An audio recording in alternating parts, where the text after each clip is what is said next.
No vídeo de hoje, nós vamos ver por que o Chopper não se transforma em um humano normal na sua forma completa. Vamos ver por que o Oda não trabalha com um grupo de caçadores de recompensa tão fortes quanto um grupo dos Chichibukais ou dos Yonkous, por exemplo.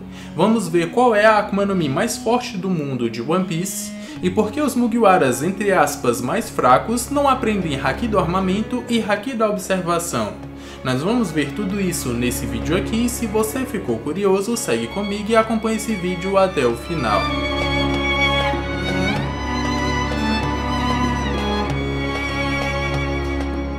Fala galera, meu nome é Lucas, mais uma vez aqui hoje para responder algumas perguntas que vocês mandaram no post lá na comunidade do canal ou lá no meu Instagram. Mandem suas perguntas nesses dois locais que a chance da sua pergunta aparecer é maior. Antes desse vídeo começar, já manda aquele likezão, se ainda não for inscrito e for novo aqui, já se inscreve e vem fazer parte dessa tripulação também. Agora, sem mais enrolação, bora pro vídeo. Takumi perguntou: a minha pergunta tá mais pra uma dúvida mesmo. Será que o estúdio que faz One Piece, a Toei, sabia já dessa durabilidade do King? Porque no episódio 998, quando teve aquela breve luta do Sanji vs King, o Sanji não deu nenhum arranhão e com os acontecimentos recentes do mangá, não explicaria aquela defesa de mão que o King fez no episódio, mesmo o Osoba Kick sendo filler. Bom, o que eu posso dizer sobre isso é que com certeza o estúdio tem informações privilegiadas que nem saíram no mangá ainda, e eles colocam nos episódios como algumas coisinhas ou pontinhas que a gente não percebe naquele momento, mas lá pra frente o Oda coloca no mangá e já tinha sido introduzido no anime. Aconteceu isso com a Ilha de Holy Cake, já tinha aparecido em um filler do anime e já apareceu o Zorão utilizando o Haki do Rei, só que até o momento a gente não sabia que ele tinha e foi confirmado só agora no mangá. Então com certeza o estúdio tem informações privilegiadas de coisas que ainda nem aconteceram no mangá e eles podem colocar isso na história. Agora eu fico me perguntando o que será filler e o que será que não é, porque o Oda pode confirmar mais lá pra frente. Essa questão da durabilidade do King, com certeza eles também tinham essa informação antes de aparecer no mangá, e por isso eles colocaram aqui. Então será que isso é filler ou não? Vai depender do que você acredita ou não, porque lá pra frente essa resistência é mostrada. Eu uso esse argumento em um vídeo que eu falo do poder, entre aspas, especial da Gomu Gomu no Mi, onde o governo quer esse poder para um propósito maior, para a dominação do mundo, e que ela pode até gerar o Luffy se tornar um gigante. Se você ainda não assistiu esse vídeo, eles são divididos em dois, e eu vou deixar um deles aqui no card para vocês. Eu acredito que vocês vão gostar. Denilson Almeida perguntou: Lucas, vem cá, me explica isso. No episódio 1003 do anime, o mais recente, o Kinemon, além de parar um dos golpes mais poderosos do Kaido, ainda feriu ele. Como é possível se o Luffy no Gear Force usando o golpe mais poderoso nem conseguiu arranhá-lo? Na minha opinião, exageraram no roteiro. As 9 bainhas não são de nada. Bom Lucas, queria saber o que você acha ou pensa sobre isso. O que eu poderia dizer pra você é que, primeiro, os bainhas vermelhas não são fracos. Na verdade, em todos os outros arcos até chegar nesse momento, eles não tinham motivos para lutar com todas as suas forças, ou para se arriscarem até chegar à beira da morte. Na verdade, eles só estavam passando tentando atrair aliados para que pudessem lutar nessa guerra aqui, mas eles não são fracos. 2 exemplos que eu posso citar aqui para vocês são o Denjiro conseguindo bater de frente com o Zoro, mesmo que naquele momento o Zoro não tivesse ou tivesse menos 1 espada, mas significa que os dois não estavam lutando com tudo o que eles têm, e o Ashura Doji conseguindo vencer o Jack, isso sem muita dificuldade. Só esse ponto mostra o quão apelão eles são. Ainda posso citar mais um, que na verdade é o Sulong do Inuarashi e do Nekomamushi. Então não venham me dizer, ou não venha me dizer que eles são fracos. Agora um segundo ponto que eleva ainda mais o poder deles é que essa é a batalha final ou a última batalha da vida deles. É morrer vencendo ou morrer perdendo. De todas as formas, eles já estão preparados para morrer. Essa é a última batalha. Além disso, eles também incorporaram o espírito do Oden. e isso pesa muito no consciente ou no inconsciente do Kaido. A gente sabe que os sentimentos da pessoa influenciam no seu haki, e se você perder a concentração, não vai poder utilizar muito bem o seu haki da observação. No caso do Kaido, por ver ali a aura do Oden, ou a sombra do Oden nos bainhas vermelhas, ele acabou perdendo a concentração ou meio que ficando com medo, e com isso ele perdeu o controle do haki que reverte ali o seu corpo e que protege o seu corpo de todas as formas, tornando ele ali meio que, entre aspas, intangível, porque mesmo acertado ele não toma dano. E com isso, os bainhas vermelhas utilizaram essa meio que fraqueza do Kaido, ou esse meio que declínio do seu poder, para atacá-lo e serem efetivos contra ele. Então, primeiro, os bainhas vermelhas não são fracos, eu provei isso. E o segundo ponto é que o Kaido tá meio que receoso, tá meio que pra trás, por ele ver ali a sombra do Oden nos seus bainhas vermelhas. E com isso ele não tá controlando muito bem os seus poderes. Esse é o fato que comprova que os bainhas vermelhas estão conseguindo lutar contra o Kaido e até tancar os seus golpes, mas eu não acho que é questão de roteiro não, é mais questão de espírito. É mais questão de eles estarem lutando sua última e mais importante batalha. Adriel perguntou: Mano, você acha que o Kaido vai morrer no final de Wano pelas mãos do Zoro ou do Kid? Pois não faria sentido só derrotar o Kaido. Depois que o Luffy sair de Wano, ele pode voltar para destruir todo o país. E lembrando que o Kaido quer morrer de uma forma épica. E no Vivid Card do Zoro foi dito que ele tá em Wano para matar um Oni. E o Kaido se considera um também. Tem a possibilidade do Kid levantar aquela espada gigantesca usando seus poderes? E aí, o que você acha? Bom, é bem como você disse, o Kaido quer realmente morrer, mas não morrer pura e simplesmente. Ele quer morrer de uma maneira épica. E o Luffy não mata os seus inimigos. Então, ao final do arco de Wano, quem pode matar o Kaido? Eu fiz um vídeo comentando sobre isso e sobre a possibilidade de dois personagens matarem o Kaido no final do arco de Wano, o que vai abrir brecha para que o Luffy possa derrotar tanto o Kaido quanto a Big Mom nesse arco, sem necessariamente matar um dos dois. E eu aposto que o Kid faria isso exatamente como você falou.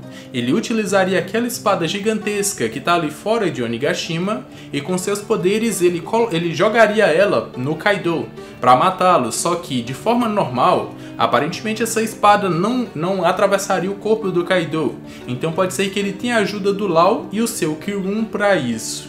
Já o Zoro, eu não acredito que ele vá ter forças o suficiente para ir atrás do Kaido e finalizá-lo. Até porque ele já tá na sua hora extra. Ele já tomou ali o remédio dos Minks. E depois que ele cair, ele não vai mais se levantar. Na verdade, ele vai tomar 2 vezes mais dano ou 2 vezes mais dor do que ele tomaria normalmente, porque ele tomou aquele remédio. Então, ele não teria força o suficiente para isso. Só derrotar o King para ele acabou. E aí eu apostaria que tanto o Kid quanto o Law poderiam fazer isso pelo Kaido, e aí ele morreria de uma maneira épica. Eu fiz um vídeo comentando sobre isso e se você ainda não assistiu eu vou deixar o link no card aqui em cima pra vocês. Aleatório perguntou: Lucas, por que o Chopper na sua forma completa não se parece com um humano? Assim como os humanos conseguem se transformar completamente em um animal. Por que você acha que isso acontece? O Oda trabalha com o Chopper e sua Zoan de uma maneira totalmente diferente que ele trabalha todas as outras Zoans no mundo de One Piece. Até porque se ele não fizesse isso, no passado do Chopper não teria toda aquela carga mental, onde ele é ignorado tanto pelo seu bando, que é um bando de renas, quanto pelos seres humanos, quando está procurando só um amigo. Se o Oda não trabalhasse com isso e ele se transformasse em um humano normal, ele seria acolhido pelos outros humanos e acabou sua história triste. Outro ponto interessante é que quando o Chopper desmaia ou então ele cai no mar, ele não volta para sua forma de rena como era para ele voltar. Assim como um ser humano que comeu uma Zoan volta para sua forma de ser humano, o Chopper deveria voltar para sua forma de rena. Mas ele sempre volta para sua forma híbrida, que é a mais usual, a que a gente mais vê.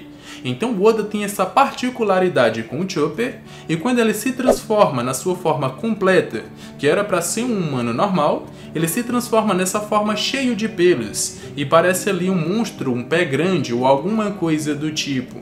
Depois do time skip, ele nem se importou mais com a sua aparência.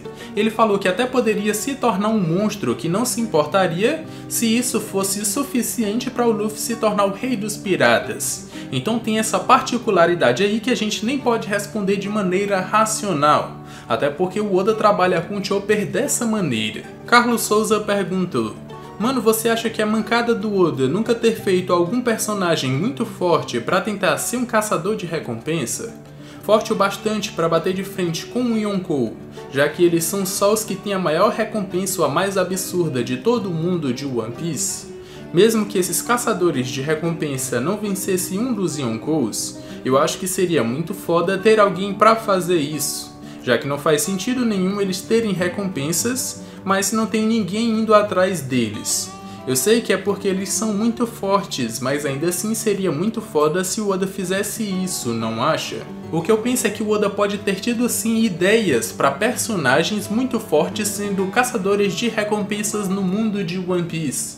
Ele poderia até introduzir um grupo muito parecido com os Supernovas, com os Chichibukais, com os Yonkous, mas existe um grande problema nisso aí. Se o Oda trabalhasse com mais um grupo, além dos que já tem no mundo de One Piece, ele teria que fazer os Mugiwaras se relacionarem com esses grupos de alguma forma, o que alongaria muito mais a história. O One Piece foi feito para acabar em 5 anos, mas com a adição dos Chichibukais, a história se alongou por mais de 20 anos. Agora imagina aí o Oda tendo que lidar ou trabalhar com um novo grupo. Quantos anos a mais o Oda não teria que alongar a história do mundo de One Piece? E eu acho que foi por isso que ele deixou de lado esse lado aí de caçadores de recompensa. Mas se a gente ainda for contar, tem 2 grupos no mundo de One Piece que o Oda não trabalhou direito e tá começando a trabalhar agora. E só com eles a história já vai se alongar muito mais, que no caso são os Cipzeiros e os Revolucionários. O Oda tá começando a trabalhar com eles agora e pode ser que a história se estenda muito mais com a introdução deles na história, ou mais efetivamente eles vão fazer parte da história. Pode ser que se alongue muito mais. Agora a questão das recompensas não é que elas são inúteis. Na verdade, a gente pode até usá-las como questão de nível de poder. Quanto maior uma recompensa, mais perigoso é aquele pirata. E se, por exemplo, o Luffy tiver uma recompensa muito menor que aquele cara, com certeza ele é muito mais fraco que aquele cara lá. Um exemplo disso foi a batalha dele com o Katakuri. O Katakuri tinha o triplo da recompensa do Luffy naquele momento, o que significa que ele era absurdamente mais forte e se comprovou isso no meio da batalha. O Luffy teve que evoluir muito para conseguir vencer. Então ele não trabalha com um grupo de caçadores de recompensa porque a história iria se aumentar bastante e as recompensas servem para nivelar poderes, ou mais ou menos isso. Miguel Mamaco perguntou: Lucas, tirando o Usopp, qual o seu personagem favorito? PS, não vale o Sogeking, manda salve. Um salve pra você, mano, e você quebrou as minhas pernas, não pode nem o Usopp nem o Sogeking? Então os próximos 2 que poderiam estar disputando essa terceira vaga são o Oden e o Jinbe. Mas eu prefiro ficar com o Oden porque sua história é absurda, é muito linda, é muito legal. Nós vimos ali toda a sua trajetória de um samurai pirado com diversos feitos ou feitos absurdos, que acabou se tornando um daimyo e amou o seu povo, saiu para o mar e viajou com os piratas mais fortes do mundo e foi até disputado por eles. Ele acabou sendo o principal responsável pelo Roger se tornar o rei dos piratas, e quando ele voltou para o seu país ele estava muito mais forte, invencível e imponente, e queria se tornar o novo Shogun do país de Wano. Mas que por um detalhe acabou sendo derrotado e teve uma morte bastante épica que impactou ali na criatura mais forte, ou no que viria a ser a criatura mais forte do mundo de One Piece. Na morte do Oden correu aquele suor pelos olhos de cabra macho, então foi uma história bem legal e bem épica. Se você ainda não assistiu, ela tá aqui no canal e eu vou deixar a história do Oden no card aqui em cima pra vocês. Ícaro perguntou: E aí Lucas, manda um salve. Qual é a Akuma no Mi mais forte de todas? Observação: acho que é a do Lau. Um salve pra você, mano, e respondendo a sua pergunta, a do Lau é extremamente versátil. Ela é uma das mais apelonas do mundo de One Piece. Só que na minha opinião, a Akuma no Mi mais apelona de toda a história, de toda a obra e de todo o mundo de One Piece é a Gura Gura no Mi Fruta do Terremoto, a antiga fruta do Barba Branca. Eu aposto que essa é uma Akuma no Mi que tanto de perto ela é extremamente apelona ofensivamente quanto de longe, porque já foi dito que ela pode até destruir o mundo inteiro. E também aposto que o Barba Branca não utilizou toda a sua verdadeira força enquanto ele estava lutando na guerra de Marineford, até porque naquele momento ele estava velho e doente. Se pelo menos ele não tivesse doente e tivesse só velho, eu acho que o estrago seria muito maior. Agora, se ele não estivesse doente e nem velho, aí eu acho que não teria pro lado da marinha e nem pelos Chichibukais. O homem teria arrebentado todo mundo naquele momento. Porque querendo ou não, a gente sabe que as Akumas no Mi utilizam a força do seu usuário para que esse poder possa ser lançado. Nós temos ali que o Marco tem uma cura absurda no seu corpo, mas ele utiliza sua estamina. E pode ser que nele próprio, ou ele gaste menos estamina, ou ele tem uma estamina absurda. Mas ainda assim vai chegar em um ponto que ele não vai poder mais se regenerar absurdamente, porque ele já vai ter pouca estamina. O próprio Lau, quanto maior suas runes e mais ele utilizar, menos energia ele tem. E aí no caso, ele não vai poder utilizar esse poder a bel prazer ou em todo momento. E aí nós chegamos no Barba Branca. Eu acho que ele não utilizou todo o potencial da sua Akuma no Mi na guerra de Marineford, porque ele já estava velho e doente. Já não tinha a mesma vitalidade que tinha antes. Mas se ele tivesse, aí o estrago seria muito maior. Eu fiz até um vídeo comentando sobre as Akumas no Mi mais fortes do mundo de One Piece em diversos aspectos. A mais terrível, a mais ofensiva, a mais destrutiva, a mais versátil, que no caso eu coloquei a do Lau nesse vídeo também. E se você ainda não assistiu, eu vou deixar o link no card aqui em cima pra vocês. Gabriel Moura perguntou: e aí Lucas, manda salve. Mano, o que você acha dos Mugiwaras, tirando Luffy, Zoro, Sanji e Jinbe, não conseguirem usar Haki do armamento no Novo Mundo?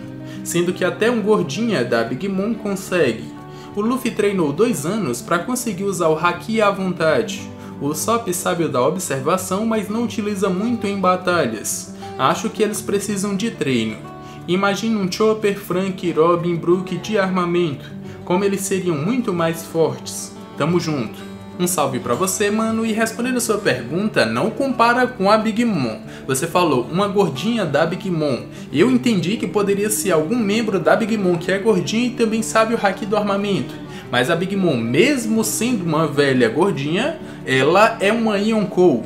Então isso é meio que o básico que ela deveria saber. Ela sabe ainda mais do que isso. Então não menospreza a véia. A véia é muito forte. Agora, em relação aos Mugiwaras mais fracos, que eu vou chamar assim, não saberem o Haki da observação ou do armamento, que são os mais básicos, eu aposto que é porque as suas batalhas não necessariamente tenham que estar ligadas a eles utilizarem essas técnicas. Eu, particularmente, queria que a Robin, por exemplo, tivesse um Haki do armamento, ela seria bem apelona, isso aliado à sua fruta. Um Brook tivesse um Haki do armamento também, porque ele tem ali seus golpes de espada. Um Chopper, um Haki do armamento também seria bem legal, mas não necessariamente que eles precisam desses 2 Hakis para vencer as suas batalhas. A gente está vendo isso agora nessa guerra de Wano, sem dar spoiler aqui do que está acontecendo, mas os Mugiwaras estão conseguindo lutar com os piratas mais fortes do mundo, isso sem necessitar necessariamente de utilizar Haki do armamento e Haki da observação. O Oda trabalha com eles em vencer as suas batalhas de maneiras muito mais inteligentes, de maneiras muito mais legais, que não necessariamente estão relacionadas a esses Hakis. A gente tem até personagens que são muito fortes, que mesmo que tenham esse Haki, eles não utilizam ou não ali a sua base de golpes. Eles utilizam mais outras técnicas. Quando chegar essa parte no anime, vocês vão notar isso. Então não é que o Haki do armamento e da observação seja ali obrigatório. Na verdade, seria legal que eles tivessem. E mesmo quando eles têm ou que eles estejam usando, não necessariamente que a gente vai saber que eles estão usando. O próprio Luffy aprendeu o Haki da observação avançado em prever o futuro, e o Oda não precisa ficar mostrando toda vez o que ele previu lá na frente. Ele só precisa mostrar o Luffy dizendo: ah, eu vi que o futuro é bem terrível, ou eu vi que alguma coisa ruim ia acontecer mais pra frente. Não necessariamente que a gente tenha que ver ele utilizando. Mas seria uma boa os Mugiwaras aprenderem isso até o final da história, e eu aposto nisso sim. Chevetão da Massa perguntou: você acha que a voz do Momo adulto no anime vai ser do mesmo dublador do Oden? Cara, gostaria de ver isso, a voz do Oden é bem legal e se encaixaria muito bem no Momonosuke. Mas eu aposto que a voz dele já é bem legal por si só. Eu acho que o que vai parecer muito com o Oden é realmente a aparência do Momonosuke. E quando ele aparecer em forma humana na frente do Kaido, vai ser como se o Kaido estivesse vendo o Oden. E aí o cagaço dele vai ser muito maior. Pode ser até que esse cagaço aí seja o responsável pelo Momonosuke dar um golpe final, ou um possível golpe final no Kaido, no final desse arco de Wano. Porque a gente sabe que o Luffy não mata os seus inimigos. Pode ser que o Momonosuke faça isso porque o seu pai não conseguiu. O Oden chegou em um ponto que ele quase mata o Kaido.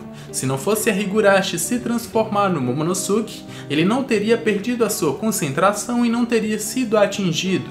Mas se tu for olhar no mangá, o Kaido teria sua cabeça arrancada. Então pode ser que o Momonosuke vá fazer isso no lugar do seu pai e dessa vez ele vá conseguir. Então eu aposto que a aparência vai ser muito parecida com a do Oden, porque o Momonosuke já tem uma voz que é bem legal pra ele, e eu acho que casaria nele adulto também. Karen Ferreira perguntou: e aí Lucas, eu queria saber o que acontece se um usuário de Akuma no Mi morrer, mas for ressuscitado. Um médico veio e curou ele. Ele perde o poder da fruta, ou quando ele volta, vai continuar com os poderes, como se nada tivesse acontecido. Bom, se um médico pega uma pessoa que já morreu e traz ela de volta à vida, isso é mais uma macumba do que uma cura. Ou então ele utilizou algum poder de Akuma no Mi. Mas no caso, se uma pessoa morrer e depois voltar à vida e essa pessoa já tinha um poder de Akuma no Mi, quando ela voltar, ela vai voltar sem seus poderes, porque a sua Akuma no Mi já seguiu o ciclo das Akuma no Mi e já reencarnou, entre aspas, né, em outra fruta. E aí essa pessoa perde a sua. Não aconteceu isso com o Brook por causa da peculiaridade do seu poder ou da sua Akuma no Mi, que no caso é dar uma segunda vida para ele.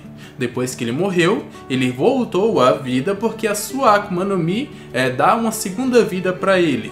E como a alma dele voltou quando seu corpo já era um esqueleto, ele ganhou os poderes advindos dessa morte ou indiretos por causa desse poder de Akuma no Mi. Se não fosse por isso, ele não teria poderes e seria um humano normal. Então, com o Brook tem essa peculiaridade, e se ele morrer de novo, acabou, ele nem volta à vida, ele perde poderes, perde vida, perde tudo. Mas com outras pessoas, se elas fossem tragas de volta à vida por um poder externo, que não necessariamente está relacionado a um poder de Akuma no Mi que nem o do Brook, ela vai perder o seu poder que ela tinha e quando ela voltar, vai voltar sem poder de Akuma no Mi. Bom galera, esse foi o vídeo, espero que tenham gostado. Eu respondi várias perguntas e se ainda não respondi as suas, continua mandando que uma hora eu posso responder. Manda uma lá na comunidade do canal e outra lá no meu Instagram. Pode mandar nesses dois locais que a chance da sua pergunta aparecer é maior. Espero que tenham gostado desse vídeo, se sim, já me recompensa com aquele likezão. Se ainda não for inscrito e for novo aqui, já se inscreve e vem fazer parte dessa tripulação também. Tô deixando aqui na tela final 2 vídeos que eu acredito que vocês vão gostar, inclusive uma playlist com os outros Sogeking Responde, porque eu já posso ter respondido as suas perguntas. Eu me despeço por aqui, um abraço e valeu!